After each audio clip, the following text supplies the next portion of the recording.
What's good, y'all? And welcome back to my review of this week's episode of Dragon Ball Super. So let's begin. So we start off after I guess you can say 2 weeks ago, because last week they had a Kai Marathon Tsunami. This week, after the event, after the tournament finally ended, Universe 6 won, or Universe 7 I should say won. Everyone's back to Earth, and we start off with Vegeta with Bulma planning out this new birthday party. Not birthday party, it's a victory celebration that more in the tournament. So she's telling Beerus and Whis, hey, we're having this party, come along. And she asks Beerus to ask to invite Monaka, as well, because he was the one that if it wasn't for him, as Bulma said, if it wasn't for him, they would have won, because he beat Cell. I'm not beat Cell. I mean he beat. Hit. I'm getting names confused. So because he beat her, hit just through the fight. And so, she tells them, they tell him that, we're coming, and she tells, Beerus tells Bulma, don't start without us, don't serve the food until we get there. And so,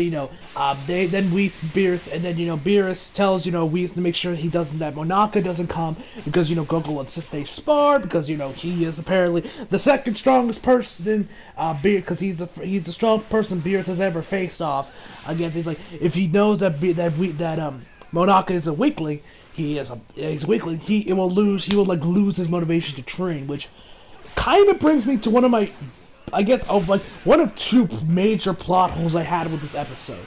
One, how is Goku, knowing that Monaka's a weakling, going to really diminish his, his drive, or to train more, to become more powerful? Shouldn't Beerus be enough, inspiration, enough, drive for Goku to beat him? Like, why would he need Monaka? Why does he have to be the benchmark? Why can't it just be, Beerus? Like, because, he is the strongest person in Dragon Ball Super right now. So, wouldn't it be a better sense if he was just him? I was shouldn't he just, shouldn't Beerus just be enough? Why does Monaka have to be in this? Anyway. So, we get to the celebration. Everyone, we got that cheer music in the background, people, gather around, Christ, so I'm gonna talk today. Bulma is, hey, let's start off the appetizers, and, Vegeta is like, nah, let's wait until Beerus gets back. We don't want him, starting another, just playing against, they says, okay, let's just wait till he gets there. And Kurilin's like, oh, let's just so much, and Boo doesn't eat the food, and she's like, I gotta cover, I gave him his own feast. And Chi-Chi's being Chi-Chi, being the bitch she is, he's like, where is Goku? Where is he? And we're actually Bulma asks him where Goku is. She's like, he's in the farm, doing some work, and we see Goku at the farm, pretty much just sleeping. Okay, actually, before we see Goku at the field, sleep, we see actually Jocko talk about, he hopes these sweets he asked for get on time. Then we see a delivery truck come in, and it's actually, and the guy that's driving and delivering the food is actually Monaka. So he actually, as we saw in the last episode, we saw that Monaka does work as a works at a dead end job as a delivery man. And Jocko's like, oh right, when I'm not at tournaments, I do delivery jobs. And we got Chi-Chi, fucking Chi-Chi. Good Lord have mercy, I fucking hate Chi-Chi. She's like, oh wait, you're a fighter and you have a real job. You're the perfect male robot. Oh man. And I'm like, Chi-Chi, to quote Jotaro Kujo from JoJo Star of Crusaders, why are you such an annoying bitch? Like, seriously, why?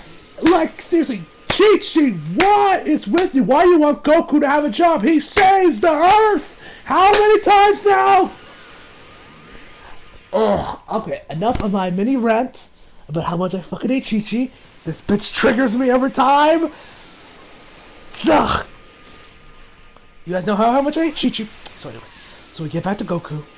Then we see Goku sleeping, and then we get back to the party, and we see Mr. Say, talking to Monaka. He's like, hey, you could be my new mascot on my new dojo and shit. He's like, hey, we got the new costume. Like, he got this mascot, and actually inside is this girl. Now, if you were like me and you saw this episode, you were like, she looks familiar, but I don't know where. She's actually the chick that was with Mr. Satan during the Cell arc. You know, when Cell was, you know, when Mr. Satan was hiding behind that pillar while, you know, Goku and Goku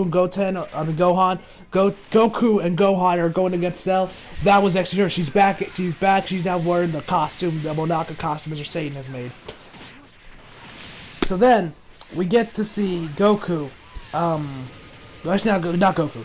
We see after that, we get Trunks and Gotenks are getting the boxes out of there. They're like, "Yay, one box from home for me," Trunks says, and then Gotenks like, "Hey, you can't have one box all to yourself, Share." And they start, struggling over the box, and Trunks accidentally elbows Monaka. He falls down onto a table. The table breaks, and he starts crying like a little bitch in front of everyone.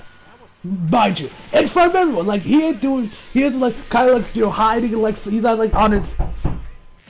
So that's my mom banging on the wall. Anyway, so Monaka's crying, and everyone can see this, and then everyone starts noticing like, hey, is Monaka really as strong as Beerus says he is? Everyone starts getting suspicious. So then Vegeta says, hey, Beerus is coming. So Beerus comes, and everyone starts, and then Bulma starts asking questions about, hey, is Monaka really as strong as he says he is? When he sees him cry on the table, when he's trying to hide it, everyone just, they all figure it out that he is indeed that Monaka is in fact not this, grand warrior that Beerus made him out to be. So, Bulma starts getting, so Bulma's like, telling me like, so, and my love for Bulma really went up in this episode. I really loved her. So she's just, she's just going savage on Beerus. She's like getting right in face. She's like, so, isn't it like against the rules for deities to lie? And starts asking all these questions, and Vegeta's like, whoa, chill, Bulma, chill. Like, he's trying to make sure Beerus doesn't get pissed again.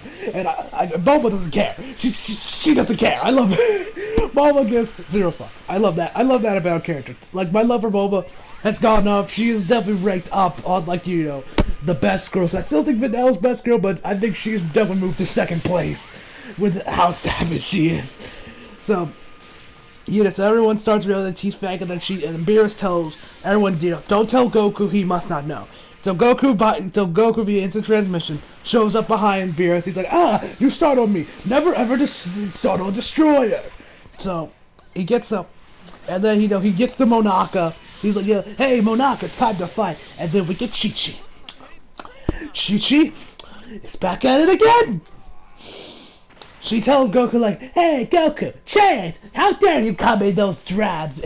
You're embarrassing me. Go back home and change. And I'm like, Chi-Chi? To quote Jotaro Kujo once again, why are you such an annoying bitch? And I'm gonna leave it there. I don't want to just go off on a tangent about my hatred for Chi-Chi. So she goes. So Goku goes, changes back into his gi. And they start buying.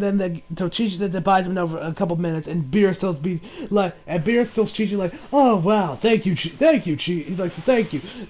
Goku should be lucky to have a wife as fine as you. Which I was like, Beerus, are you actually serious when you say she's fine? Cause she ain't fine. Like on a smasher pass, on Chi-Chi, I'd pass without a second thought. Like, she ain't got nothing on her. She ain't got nothing. Anyway. So then Trunks comes up with this idea to have Beerus wear the Monaka suit and have him go against Goku, keep up this farce. Which Beerus eventually doesn't go with, because he's like, no, I'm a deity, I'm not gonna do this. So Goku comes back. He's about to go get Monaka. He's like, and he tells, and Beerus is trying to hold him off. He's saying like, hey, you can't fight him, you can't fight him, you can't fight him. And he's like, why? He's like, and they tells him to do 1 trillion sit-ups. So Goku literally does. He goes into some corner and does a trillion. His part starts off slow, then fast, and then he starts going like supersonic speeds. He's like, and Beerus is like, he's really doing 1 trillion sit-ups. So they're trying to get their plan into motion. Goku manages to finish the 1 trillion sit-ups. He grabs Monaka and says like, you're ready to fight, and Monaka's just crying his eyes out, and I'm like, Monaka, could you at least try? And this episode plays up Goku's stupidity so much. Like Goku's retardation in this episode is beyond baffling. I think he's dumber than Naruto not figuring out that Hinata likes him. Like I think he might actually be dumber than Naruto in that sense. So, he's trying them out. Monaka's, so then, then we have Yamcha's cat. Yes, Yamcha's cat, like, put this force field around Goku, which somehow Goku struggles against. He doesn't immediately break it off, or doesn't fit, like, how is that even possible? Goku is so much more powerful than he was in Z. I mean, now he's unlocked God Ki, and he's now stacked Super Saiyan Blue with the Kaioken technique. So, wouldn't this have, like, literally no effect on Goku unless the cat suddenly got a power surge off screen that we're not aware of? Like how? How is that possible? Anyway. So, that slows him down for a little bit. Then the Krill comes up and does the solar flare attack. They swap places, Goku, and so then Beerus swaps places with Monaka. He's wearing the suit now, and then they have their fight. And it's a pretty good, and it's also well animated. They have their fight. Goku actually stays in his base form throughout the entire fight. He never goes Super Saiyan, or doesn't go Super Saiyan Blue or Red, or 2. He doesn't do any Super Saiyan attacks, which I really kept. I was like, but it also shows like how powerful Goku is in his base form, because now.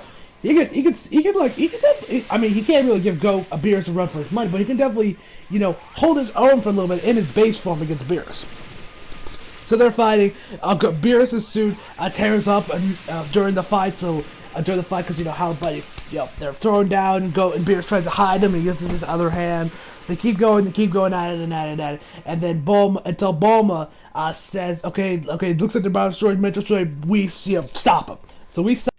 So we stop them before they can do any more damage. She says that's enough, and then we see that there's a Beerus downstairs on the floor, and it's actually Yamcha's cat that transformed. Yeah, Yamcha's cat transformed for probably the first time since probably Dragon Ball.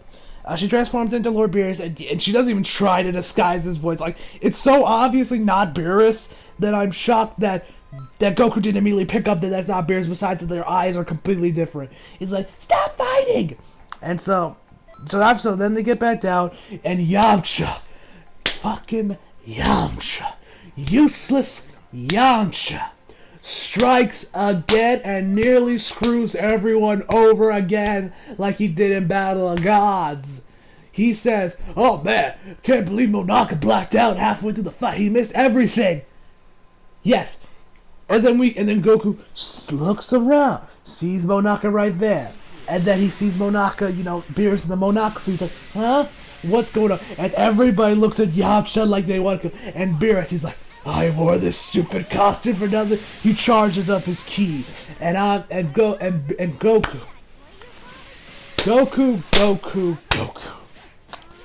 Your retardation baffles me. I think the Kaioken technique probably destroyed some of your brain cells. Because I don't know how you were this stupid. He says, so you could make clones of yourself like Majin Buu? Yeah. He still doesn't pick up the fact that Goku, that Monaka, that's Beerus and not Monaka. WTF.